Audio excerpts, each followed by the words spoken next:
सभी लोग अपने दोनों हाथों को जोड़कर पंच परमेष्ठी भगवान का स्मरण करेंगे पूरे मनोभाव के साथ। ओम नमः सिद्धेभ्यः।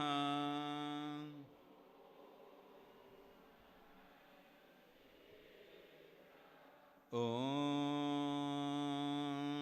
नमः सिद्धेभ्यः।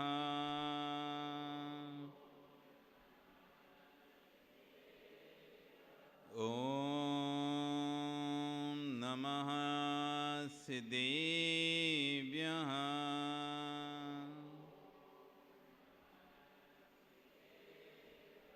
मो नमः श्री वर्धमानाय निर्धूत कलिलात्मने सालोकानां त्रिलोकानां यद विद्या दर्पिणायते। नमो अरिहन्ताणं नमो सिद्धाणं नमो आयर्याणं नमो वज्झायाणं नमो लोये सव्यसाहूणं। बोले अनंत अनंत से परमेष्ठी भगवान की, आदिरम आदिनाथ भगवान की, वर्तमान शासनई महावीर भगवान की, आचार्य समद्व स्वामी महाराज की, आचार्य गुरु विश्व सागर जी महाराज की, अहिंसा में विश्व धर्म की।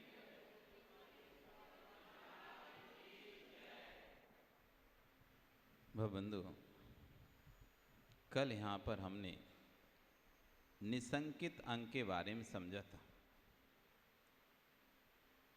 जैसे शरीर में अंगों की हीनाधिकता से व्यक्ति अपात्र हो जाता है, अधिक अंग वाला व्यक्ति भी साधु को हार नहीं दे सकता, हीन अंग वाला व्यक्ति भी साधु को हार नहीं दे सकता, पात्रता से रहित हो जाता है। जितने अंग चाहिए उतने अंग यदि व्यवस्थित उसके शरीर में नहीं हैं तो व्यक्ति अपात्र घोषित कर दिया जाता है। ऐसी सम्यक दर्शन के लिए जो अंग की आवश्यकता होती है, यदि वो अंग व्यक्ति के जीवन में नहीं आया है तो सम्यक दर्शन के लिए अपात्र है, अपात्र। पहला निसंकित अंग, शंका से रहित, जिन वच में शंकाना धार, जिसके अंदर भगवान के वचनों पर भी किंचित मात्र शंका नहीं है। भगवान ने जो कहा है सत्य है, सूक्ष्मम जिनोतम तत्वम हेतुर्भिन्नेव हन्यते आज्ञा सिद्धम तु तद घायम नान्यथा वादिनो जिना। भगवान जिनेन्द्र देव के तत्व में इतने सूक्ष्म हैं कि हम अपनी बुद्धि से उनका काट नहीं कर सकते, किसी हेतु से उनको काटा नहीं जा सकता। उन्हें तो आज्ञा सिद्धम तु तद घायम, आज्ञा सिद्ध होकर घृण करो। भगवान की वाणी है, सत्य है, बस इतना ही श्रद्धा।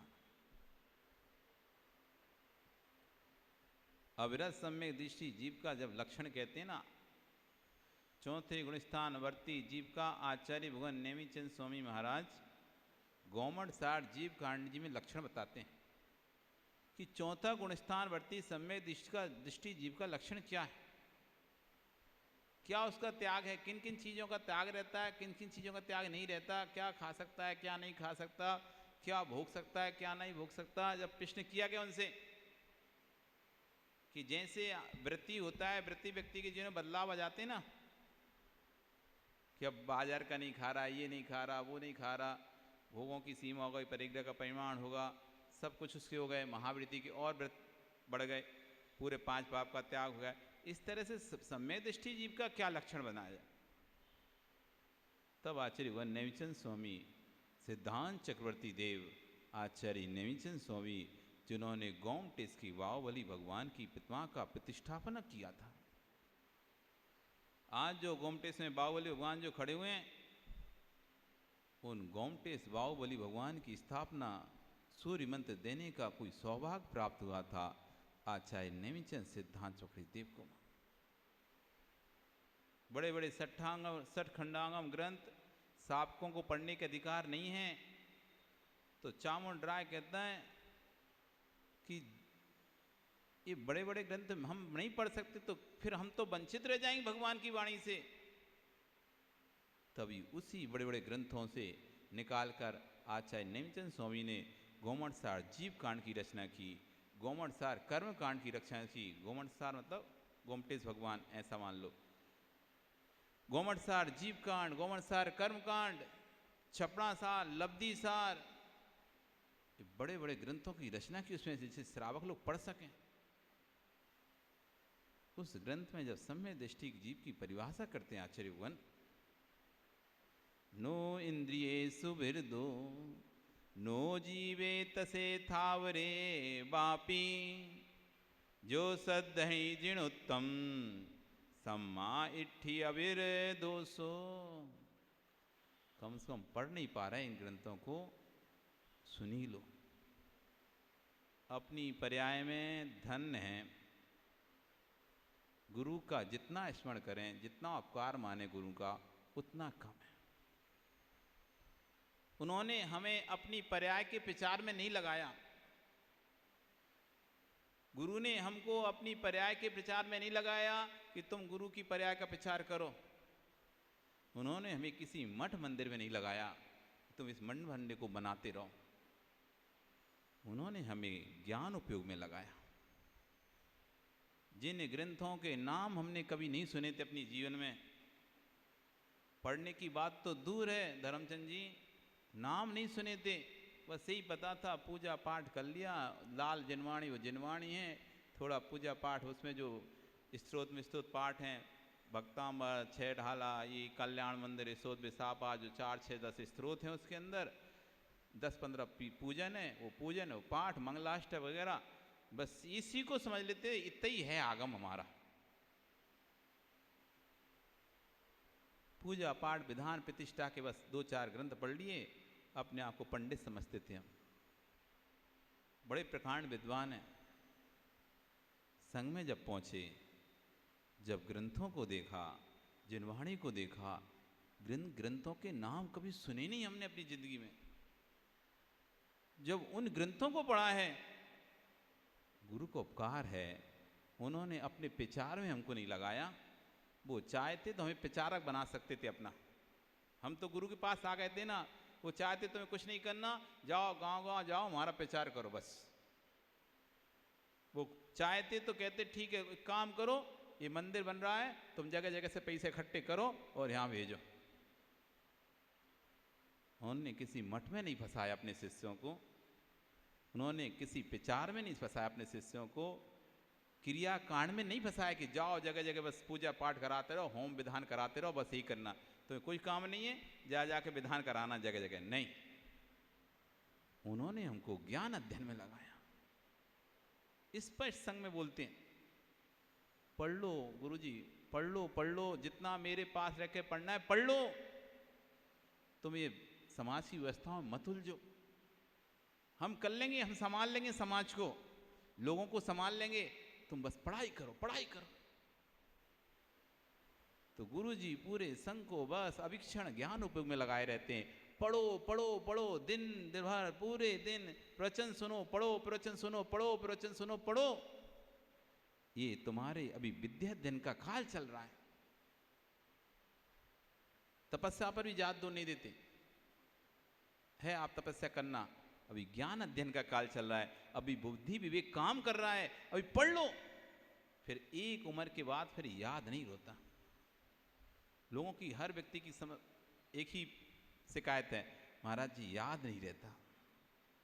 एक उम्र के पड़ाव पर आने के बाद हम भूलने लगते हैं, जो याद है वो भी भूल जाते हैं।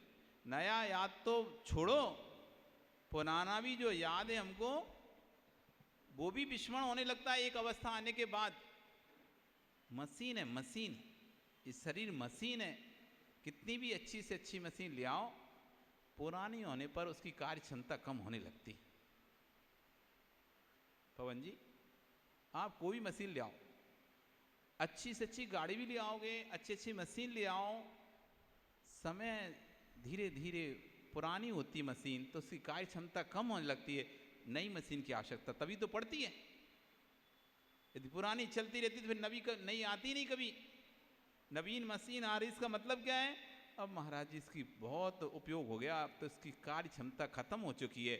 अब जो पहले देती थी अब वो उतना कार्य नहीं होता इस मशीन से, अब तो जरा में गर्म हो जाती है। पहले 5 घंटे चलाते तो भी मशीन गर्म नहीं होती थी, अब तो 2 घंटे चलाते मशीन को फिर बंद करना पड़ता है, ठंडा करना पड़ता है। पुरानी हो रही है, छीन हो रही है, और एक समय डेप काटते काटते डेप्रिसिएशन हो जाता है, मशीन का वैल्यूएशन खत्म हो जाता है, एक्सपायरी। फिर आपको उसको निकाल के अलग करना पड़ता है, क्योंकि आमदनी से ज़्यादा व्यय उसमें होने लगता है। एक सीमा के बाद मशीन से आय की जगह व्यय ज़्यादा होने लगता है। एक गाड़ी लंबे समय तक नहीं रख सकते, एक समय बाद गाड़ी इतना खर्चा मांगती है, इतना खर्चा मांगती है, इतनी सर्विस मांगती है कि उससे ज़्यादा तो तुम किराए की गाड़ी से काम कर लो। एक समय बाद फिर आपको बेचना पड़ता है, क्यों, अब इससे प्रॉफिट तो कम, घाटा ज़्यादा हो रहा है। कहीं कुछ खराब हो जाता है, कहीं कुछ खराब होता है, कहीं कुछ खराब होता है, शोरूम भेजो तो 5,000 से कम का बिल नहीं बनता। इससे अच्छा तो 5,000 रुपये किसी को टैक्सी वाले देते, लाना लेना दोनों भी हो जाते, बच भी जाते उल्टे। ऐसे परेशान भी हो रहे हैं और पैसा ही लग रहा, इसे निकालो। हर वस्तु एक नियत समय के बाद, ऐसी शरीर भी एक मशीन है, ये शरीर भी हमारे एक मशीन है। इस शरीर में एक मशीन है, मस्तिष्क एक मशीन है हमारी, जिसमें याददाश्त करने की क्षमता होती है, वो भी धीरे धीरे समय पाने पर नष्ट होने लगती, क्षीण होने लगती है। अभी क्षमता है, पढ़ लो खूब, फिर साधना करना। पहले पढ़ लो, फिर प्रभावना भी करना, साधना भी करना। तो खूब ज्ञान के समय लगाते हैं।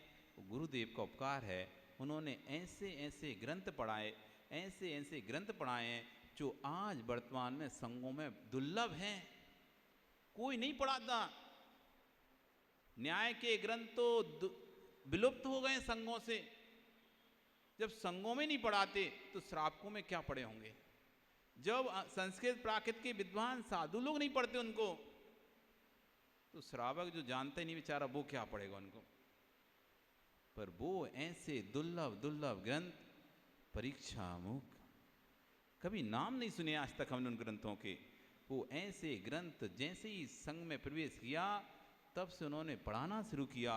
परीक्षा मुख, न्याय दीपिका, पिमे रतनमाला, पिमे कमल मार्तंड, ऐसे बड़े बड़े ग्रंथ न्याय के, अष्ट सती, अष्ट सहस्त्री, आत्मीमांसा, ये सब न्याय के ग्रंथ है बड़े बड़े, जिनको पढ़ने में कहते हैं कि चना चबाना सरल लोहे के।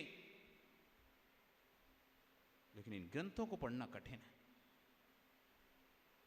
आदमी लोहे के चना चबा ले, दांतों में ऐसी ताकत हो सकती है, लेकिन ग्रंथों को पढ़ना उससे भी ज़्यादा कठिन है। ऐसे कठिन कठिन ग्रंथों को आचार्यवन ने अपने मुखारबिंद से पढ़ाया है। इनका उपकार तो कभी विस्मरण किया ही नहीं जा सकता। उन ग्रंथों को तुम पढ़ नहीं सकते, श्रद्धा से सुन लो। वो आचार्य भगवान नेमीचंद देव स्वामी ग्रंथराज गौमड़ सार जी जीव कांड में कह रहे हैं, नो इंद्रिये सुबिरदो नो जीवे तसे थावरे वापी, जो सदनु दिणुत्तम सम्मा इट्ठी अविर दोसो। सोचो, जिसको बोलने में ही मजा आ रहा हो, जिस गाथा में इतना आनंद हो पढ़ने में, उस गाथा में, उस ग्रंथ में कितना आनंद होगा। जिस मिश्री की बात सुनते से ही मुंह में मीठापन आ जाता है, जिस मिश्री की बात सुनते ही मुख में मीठापन आ जाए, वो मिश्री कितनी मीठी होगी। जिस जिनवाणी को बोलने मात्र से आनंद आता हो, उस जिनवाणी को जीव धारण कर ले अंतरंग में, उसके आनंद का तो कहना ही क्या। नो इंद्रिय से बिरदो, जो सम्यक दृष्टि जीव है, नो इंद्रिय से विरतो, किसी भी इंद्रिय से विरक्त नहीं है। ना स्पर्शन इंद्रिय के भोगों से विरक्त है, ना रसना इंद्रिय के भोगों से विरक्त है, ना घ्राण इंद्रिय के भोगों से विरक्त है, न कर्ण इंद्रिय के भोगों से विरक्त है, ना चक्षु इंद्रिय के भोगों से विरक्त है, ना मन के भोगों से विरक्त है। कोई भी भोग का उसका त्याग नहीं है। नो जीवे तसे थावरे वापी, ना तो उसकी त्रस हिंसा का त्याग है, ना उसका इंसावर हिंसा का त्याग। ना त्रस हिंसा का त्यागी है, ना स्थावर हिंसा का त्यागी है, ना किसी इंद्रिय से विरक्त है। फिर सम्यक दृष्टि किस बात का? जो सद्दहि जिणुत्तम, बस उसे श्रद्धान है। जो भगवान ने कहा है बस वो सत्य है और कुछ नहीं। जो प्रभु ने कहा है वो अकाट सत्य है, क्योंकि नान्यथा जिनेन्द्र भाषणम। जिनेन्द्रवादी अन्न, जिनेन्द्र भगवान अन्यथावादी नहीं होते। ऐसा अकांड श्रद्धान, वो अंजन चोर जो कि 7 विष्णुओं में लिप्त है, जो कि 7 विष्णुओं में लिप्त है, तब भी भगवान बन जाता है। कोई कह रहा है सप्तव्यसनी भगवान कैसे बना? सप्तव्यक्ति भगवान नहीं बना, सप्तव्यसनी भगवान नहीं बना। उसने भगवान के वचनों पर श्रद्धा करके सप्तव्यसन को छोड़ दिया, और जैसा जैसा गुरु बोलते गए वैसा वैसा वो करता गया। जैसा जैसा उसको अकाट सिद्धांत हो गया था कि जब एक छोटी सी बात मानने पर सेठ की मुझे विद्या सिद्ध हो सकती है, तो नियम से कोई ऐसी विद्या भी होगी जो इससे बड़ी होगी। मुझे तो चोरी करना है, अभी तो अंजनी लगा के चोरी करता था, अब एक और विद्या हो गई आकाशगामी विद्या। अब आकाशगामी विद्या से अंजन भी लगाऊंगा और आकाशगामी विद्या से उड़ भी जाऊंगा और खूब चोरी करूंगा। अब तो फायदा हो गया मुझे। पर वो सोचता है कि नहीं, कुछ और भी तो होना चाहिए, इससे बड़ा भी कुछ होना चाहिए। जब इतना है तो इससे कुछ बड़ा भी होना चाहिए। तो जिसके माध्यम से विद्या सिद्धि उस सेठ के पास वो पहुंचता है, उस सेठ को नमस्कार करके बोलता है कि भैया मैंने आपके प्रसाद से विद्या सिद्ध कर ली है, मुझे सिद्ध हो गई, पर मेरे अंदर एक जिज्ञासा है, क्या इस विद्या से बड़ी कोई विद्या है क्या? उन्होंने कहा हाँ है। क्या विद्या है? मुझे जो छोरी में सहायक बने, अवधि ज्ञान विद्या है। उससे क्या होगा? तुम पता कर लोगे धन कहाँ रखा है, पहले कहाँ रखा था, अब इसने कहाँ रखने वाला है आगे जाके। अच्छा हाँ, वो विद्या तुमको सिद्ध हो जाएगी तो तुम्हें पता चल जाएगा कि अवधि ज्ञान से कि व्यक्ति का धन पहले कहाँ रखा हुआ था, आगे कहाँ रखने वाला है, सब तुम्हें पता चल जाएगा। अच्छा वो विद्या मिलेगी क्या? बिल्कुल मिल जाएगी। और उससे भी कोई बड़ी विद्या है क्या? कि हाँ उससे भी बड़ी विद्या है। अच्छा वो बताओ वो कौन सी विद्या है?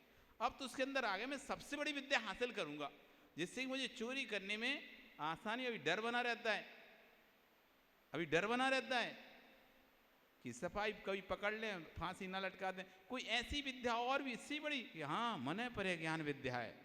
उसमें क्या होगा? उसमें तुम सामने वाले मन की बात जान जाओगे। हाँ सामने वाले मन की बात जान जाओगे। हाँ सामने वाले मन की बात जान जाओगे। वो तुम्हें पकड़ने के लिए बुला रहा है, पकड़वाने के लिए बुला रहा है, कि तुम्हें वास्तव में धन देने के लिए बुला रहा है। अच्छा इससे तो और बढ़िया फायदा, अपन किसी को फंसेंगे नहीं किसी की बातों में। इससे भी कोई और विद्या है क्या? हाँ इससे ही बड़ी एक विद्या है। कौन सी? केवल ज्ञान विद्या है। अच्छा उसमें क्या? उसमें तुम्हें सब जीवों का धन दिखाई देगा। कौन व्यक्ति कहाँ पर कितना धन गाड़ के रखा है, तिजोरी में रखा है, घर में रखा है, कहाँ कहाँ उसका धन रखा है, जिसका तुम्हें देखना चाहो सबका धन तुम्हें दिखाई दे जाएगा। अच्छा इससे बस यही चाहिए मुझे तो अब केवल ज्ञान विद्या ही चाहिए, मुझे अब कोई विद्या नहीं चाहिए। अब तो मैं यही वाली हासिल कर रहूंगा, इसके लिए मैं जो भी करना पड़े मैं करूंगा। सोच लो भैया, बहुत कठिनाई से मिलेगी, अरे कितनी भी कठिनाई से मिले पर मुझे तो ये चाहिए बस। अब ठान ली उसने कि मुझे क्या चाहिए। उसने सत्व्यसन त्याग करने की नहीं सोचा, उसने सत्व्यसन त्याग करने ना चोरी त्याग करने की नहीं सोचा। उसने तो क्या था, चोरी में और आसानी हो इसलिए विद्या सिद्ध करता हूं। जब अभी तो अंजन विद्या सिद्ध की थी तो क्या आंख में काजल लगाकर चोरी करता था, पकड़ा नहीं जाता था, लेकिन अब वो काजल ही काम नहीं आता था पूर्णिमा के समय में।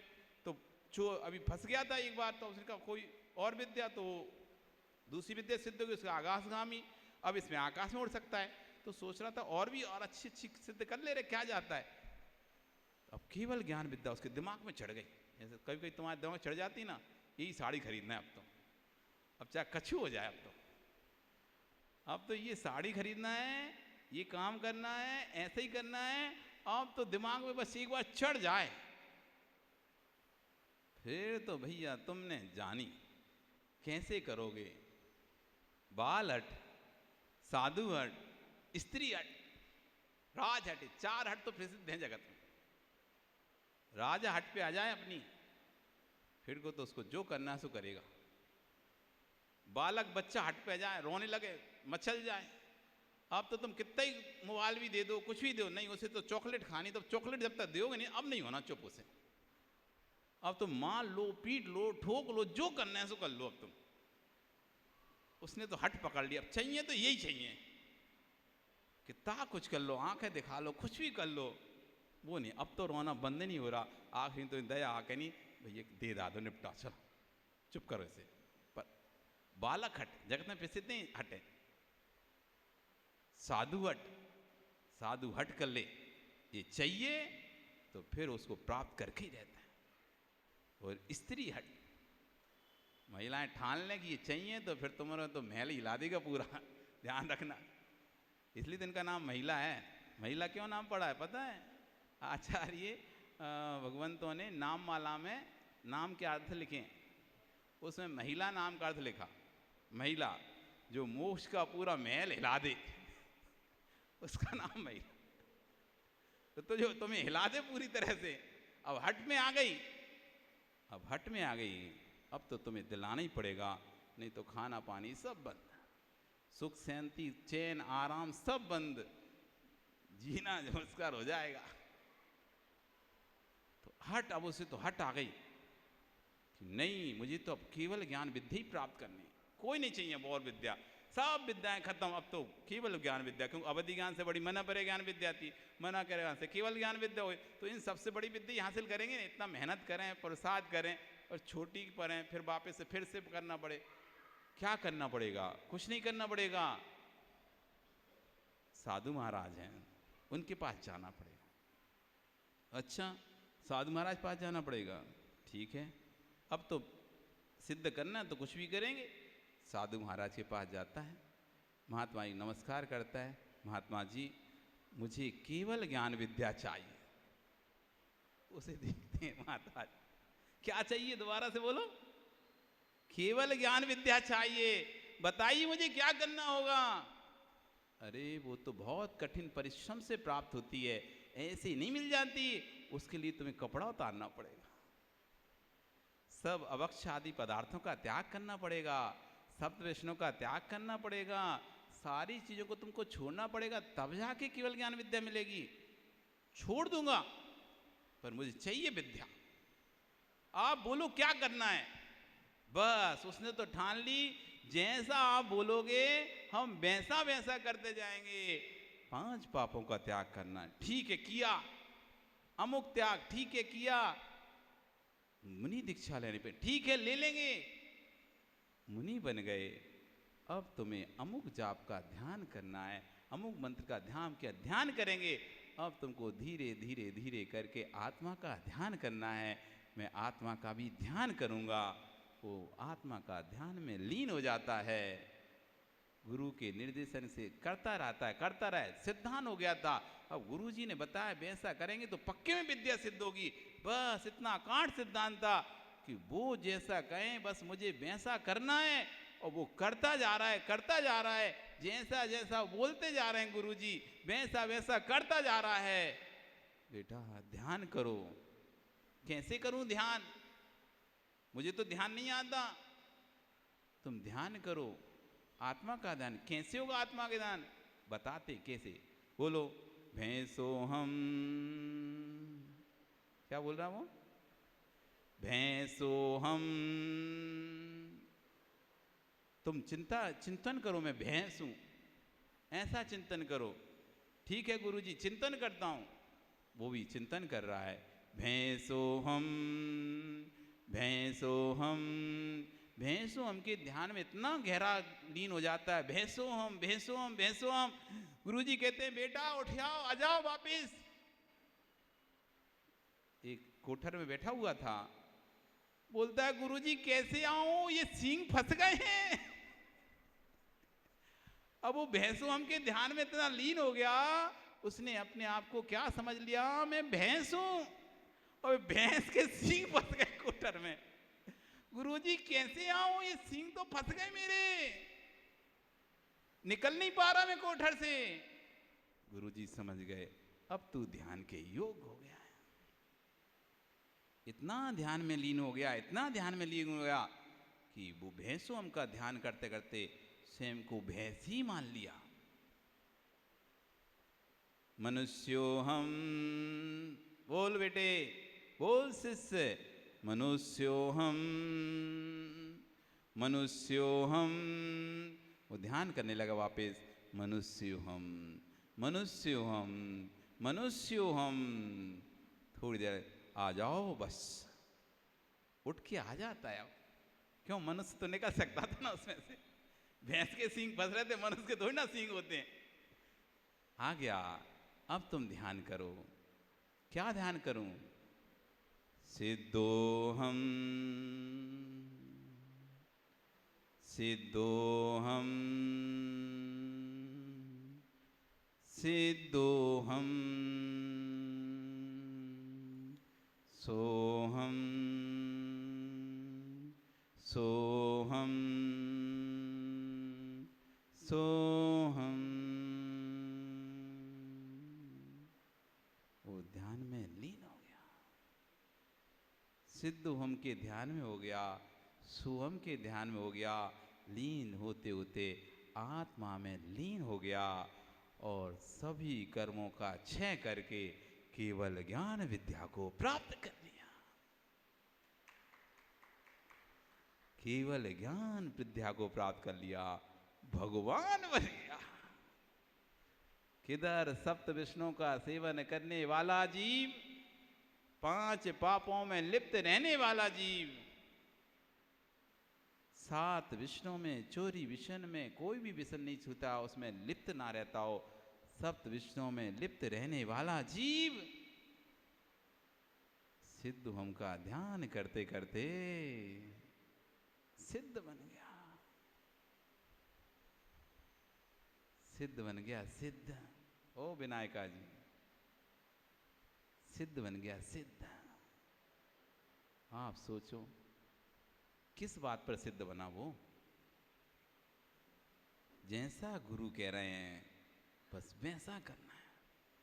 उन्होंने कहा है तुम ऐसा ऐसा करो, पक्का तुमको केवल ज्ञान विद्या हो सिद्ध हो जाएगी। वो किंचित मात्र भी प्रश्न नहीं कर रहा, शंका नहीं कर रहा। तुम मेरा कपड़ा छुड़वा रहे, तुम मेरा पाप छुड़वा रहे, कैसे करेंगे सिद्ध?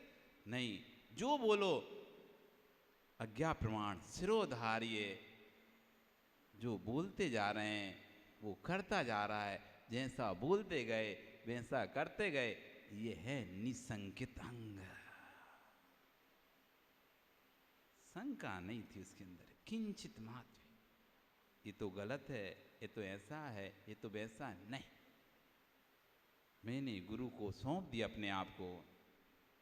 अब जो है सौंप दिया इस जीवन का सब भार तुम्हारे हाथों में, अब हार तुम्हारे हाथों में, अब जीत तुम्हारे हाथों में। जब व्यक्ति सौंप देता है ना, सौंप देता है अपने आप को, अब हार भी आपकी, जीत भी आपकी। ऐसा जब अकांड, ऐसे छोटा मोटा थोड़ी ना सम्यक दर्शन है कि कहीं भी मिल जाएगा तुमको। चलते फिरते राहगीरों पे, ठेले चाट की दुकान पे मिल जाए, ये कहीं मिलने वाला नहीं है। ये तो अंतरंग की आस्था का विषय है। ओ भरत, अंतरंग की आस्था का विषय है। ये तभी आएगा जब अंदर से देव शास्त्र गुरु के प्रति अकाट श्रद्धा आएगा। आगे आएंगी सबकी कथाएं, निसंकेत, निकांक्षित, निर्विकृत, अमूर्त दृष्टि, उभन, स्थितिकरण, वात्सल, प्रभावना, इन 8 अंगों की कथाएं आचार्य भगवान आगे देने वाले हैं। सबकी एक एक कथाएं, एक एक कथा में ऐसा ऐसा सार भरा है, जब सुनते हैं तो रोंगटे खड़े हो जाते हैं। रोंगटे कभी खड़े हुए तुम लोगों के रोंगटे? कभी रोंगटे खड़े हुए? पूरा एक एक रोम रोम खड़ा हो जाता है व्यक्ति का, जब अंदर से रोमांच आता है। जब अंदर से रोमांच आता है, बाहर रोंगटे खड़े हो जाते हैं। जब अंदर से सम्यक दर्शन आता है, बाहर श्रद्धा से आदमी भर जाता है। पता चल जाता है, आपकी श्रद्धा आपके सम्यक दर्शन को बता देती है। आपकी श्रद्धा, आपकी आस्था, आप कितना भी बड़ा टीका लगा लो और बोलो मैं सम्यक दृष्टि हूं, आपकी आस्था आपके सम्यक दर्शन को बता देती है। टीका लगाने के बाद भी यदि गुरुओं की बुराई मुख से निकल रही है तुम्हारे, अभी सम्यक दर्शन से बहुत दूर। नहीं नहीं, हम तो सत्य बोलते हैं, हम तो सत्य बोलते हैं। अरे सत्य गया एक साइड, तुम्हें खुद ही आस्था नहीं है। पहले तो सत्य बोलना है तो अपनी कमी बोल के दिखाओ। सत्य बोलना है तो स्वयं की कमी बोल के दिखाओ सबके सामने, 20 सभा में। दूसरे की कमी बोलने की हिम्मत तो सबके अंदर होती है। दूसरे की कमी बोलने की हिम्मत तो बहुत लोगों के अंदर पाई जाती है, लेकिन अपनी कमी भरी सभा में बोलने की हिम्मत नहीं होती जीव की। जिस दिन तुम्हें अपनी कमी भरी सभा में बोलने की हिम्मत आ जाए, समझ लेना तुम सम्यक दृष्टि हो गए। हिम्मत नहीं कर पाता, लोग क्या सोचेंगे, क्या बोलेंगे मेरे बारे में, मैं ऐसा हूं। सम्यक दृष्टि वही जो श्रद्धा से भरा हो, आस्था से भरा हो। अब तो हमने सौंप दिया है गुरु आपके लिए, अब जैसा आप चाहो वैसा आप जानो। जो सत्य हो, असत्य हो, सही हो, गलत हो, अब मेरे लिए तो गुरु ही प्रमाण है। गुरु ही प्रमाण है। अब मेरे लिए तो गुरु ही मेरे भगवान है। ऐसी आस्था आती व्यक्ति के अंदर, श्रद्धान, तब कहीं जाकर सम्यक दर्शन का पहला निसंकित अंग प्रकट हो पाता है, नहीं तो नहीं होता है। आपका समय हो गया, कल फिर आओगे पक्का? पर्याय रही तो पुनः फिर कल फिर मिलेंगे। निसंकित अंग आपके जीवन में आए, शंका से रहित अंग आपके जीवन में आए, क्योंकि जब तक शंका रहेगी उन्नति नहीं कर सकते। एक कोटेशन पढ़ा था, छोटी सोच पैर की मोच, छोटी सोच पैर की मोच व्यक्ति को आगे नहीं बढ़ने देती। जीवन में आगे बढ़ना है तो पैर की मोच हटाना पड़ेगी, चल ही नहीं पाओगे नहीं तो। और जीवन में आगे बढ़ना है, अपनी सोच को विशाल बनाना पड़ेगा। विशाल बनाना पड़ेगा सोच को। जिसकी सोच जितनी विशाल होगी उतना आगे की ओर जाएगा, आगे की ओर जाएगा। सुना ना गुवाहाटी क्या नहीं है? हाँ, सोच को विशाल बनाओ। ये मत देखो कौन कितने हैं कौन कितने नहीं हैं, ये देखो क्वांटिटी कितनी है, ये मत देखो क्वालिटी कैसी है, ये देखो। क्वांटिटी में अधिक हो सकती है वस्तु, यदि क्वालिटी में अच्छी नहीं हुई तो अधिक क्वांटिटी भी कोई काम की नहीं होती। एक मामरा बादाम खाओ तुम, कभी कभी आनंद आते हैं। ये कमलेश कभी कभी क्या होता है, जब बादाम ख़त्म हो जाती तो कोई सी बादाम उठा के चला देता है, तो हम क्या देख लेते हैं ये कौन सी बादाम अब उसको तो क्या ना पूरी करना है ना कोटेज, नहीं तो नहीं होगी तो क्या कोई कहेगा तो उन्हें बादाम नहीं थी, तो हम देख लेते हैं। यदि नहीं होती तो लेते नहीं है, कितना ही जिद करें नहीं लेते। हमें पता है क्वालिटी की एक खाएंगे तो असर करेगी, अनक्वालिटी की 1000 भी खा लेंगे तो भी असर नहीं करेगी। क्वालिटी का एक भी काफ़ी होता है, क्वालिटी देखना चाहिए। आपका बहुत ही हो गया, कल फिर मिलेंगे। बोली भगवान महावीर स्वामी की।